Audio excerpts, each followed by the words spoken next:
कुमार जी गोजल। नमोस्तु महाराज जी।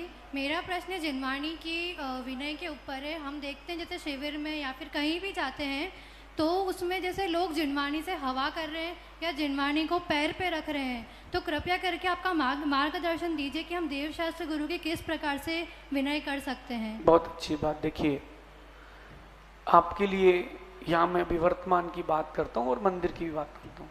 हर मंदिर में बहुत सारी टेबलें रहती है जिनवाणी रखने के लिए, और जितने जितने शिवरार्थी यहाँ हैं सभी के लिए यहाँ व्यवस्थापकों ने टेबल की व्यवस्था की है कि आप अपना बैग अपनी जिनवाणी टेबल पर रखें। अगर कोई भी व्यक्ति उस जिनवाणी को जंगा पर रखता है, किनारे रख लेता है, गाड़ी की डिक्की में रख लेता है, जिनवाणी रख के बैग को जमीन में रख लेता है, ऐसे लोगों को जिनवाणी की सिद्धि कभी नहीं होगी।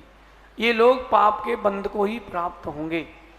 मेरी बात को आप गंभीरता से सभी लोग समझना। कई लोग जिनवाणी लेकर के हवा करने लगते हैं कि मुझे तो गर्मी लग रही है।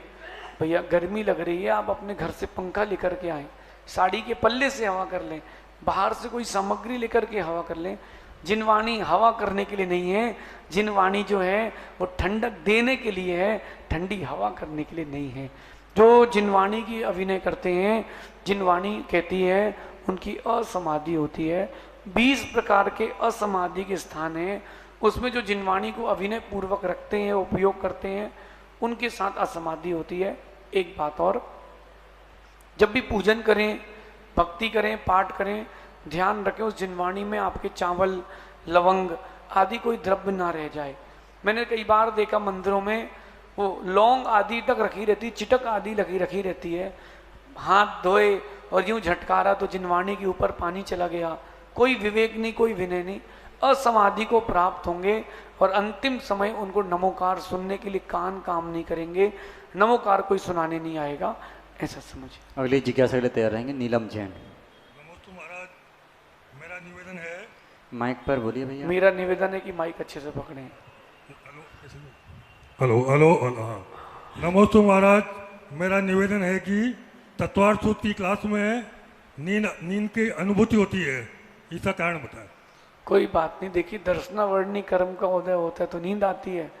वैसे आगम में लिखा है तत्वार्थ सूत्र में, जिसके सातावेदनी कर्म का उदय होता है उसको नींद आती है।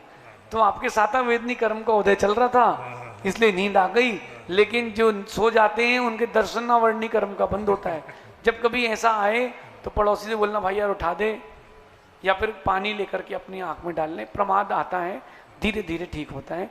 चिंता नहीं करें, हमको तो 1 साल तक ये चला था जब हम संघ में आए थे, फिर धीरे धीरे सब ठीक हो जाता है। धन्यवाद।